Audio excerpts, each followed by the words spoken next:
Hello, everyone. I'm Rakia, an IPC nurse. Today, we'll talk about something simple, yet powerful enough to save millions of lives every year: hand hygiene. It may look like a small action, just washing or sanitizing your hands, but it has a big impact on preventing infections and protecting patients, healthcare workers, and the whole community. So let's begin our session. Hand hygiene, a simple act, a big impact. And first, let's look at why hand hygiene is so important. Now, let's talk about why hand hygiene matters. First, it reduces the spread of infections. Simple hand washing can stop germs from moving from one person to another. Second, it prevents diseases like the flu, COVID-19, and foodborne illnesses that can spread easily through contaminated hands.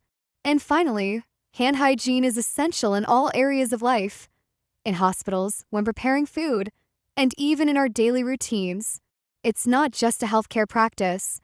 It's a habit that protects everyone every day.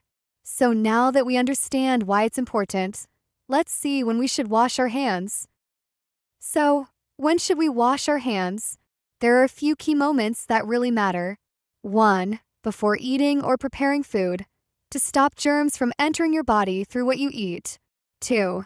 After using the restroom, because even if it looks clean, it's a major source of contamination. 3.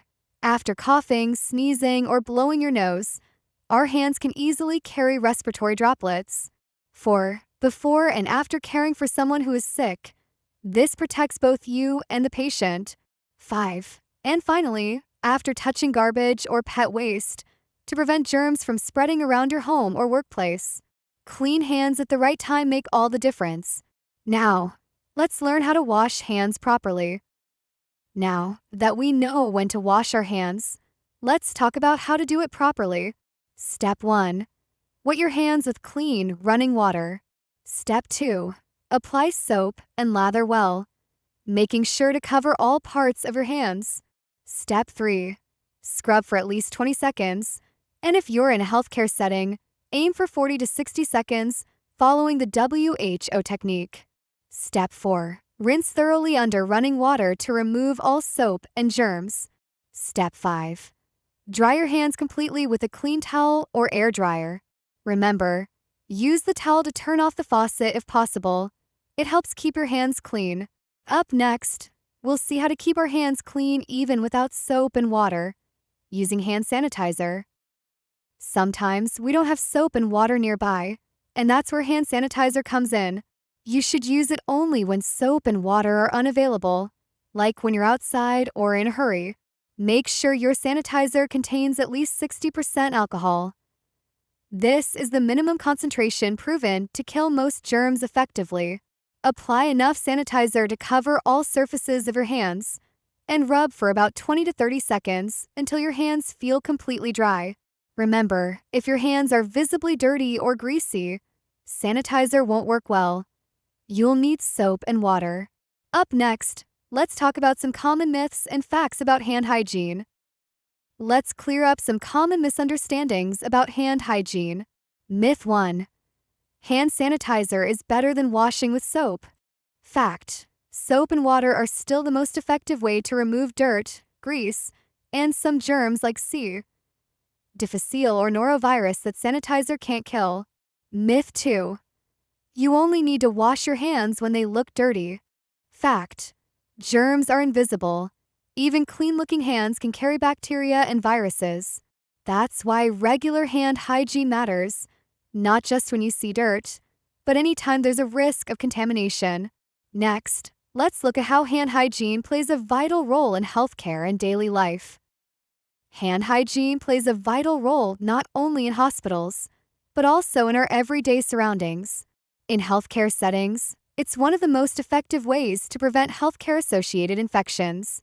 That's why WHO developed the 5 moments for hand hygiene: before touching a patient, before septic procedures, after body fluid exposure, after touching a patient, and after touching patient surroundings. But it's just as important in public spaces, schools, offices, and workplaces. Having easy access to hand washing stations with clean water and soap helps stop germs from spreading in the community. Whether you're a nurse, a student, or just on the go, clean hands protect everyone. Next, let's look at a summary of key points and how each of us can take action every day. As we come to the end of this session, let's remember one simple truth. Hand hygiene saves lives. It's not just a rule or a routine. It's a habit that protects our patients, our families, and ourselves. Make hand hygiene part of your everyday life, at work, at home, and in public places. And most importantly, teach others, colleagues, students, and even children, because good habits spread just like germs, but in a positive way. Thank you for your commitment to safety and infection prevention. Together, let's keep our hands and our world clean and healthy. These are the 5 moments for hand hygiene, as defined by the World Health Organization. They help healthcare workers know exactly when to perform hand hygiene during patient care. First, before touching a patient, this protects the patient from any germs on your hands. Second, before any clean or aseptic procedure, to prevent germs from entering the patient's body. Third, after exposure to body fluids, this protects you, your colleagues, and the environment. Fourth, after touching a patient, to stop germs from spreading to yourself or others. And fifth, after touching the patient's surroundings like the bed, monitor, or equipment, because even those surfaces can carry germs. These 5 moments are the foundation of infection prevention in every healthcare setting. Thank you, everyone. Remember, clean hands save lives. Hand hygiene is not just part of infection control. It's a simple act that protects patients, families, and ourselves. So let's make it a habit. Wash your hands often, teach others, and keep spreading awareness. Together, we can build a safer and healthier community, one clean hand at a time.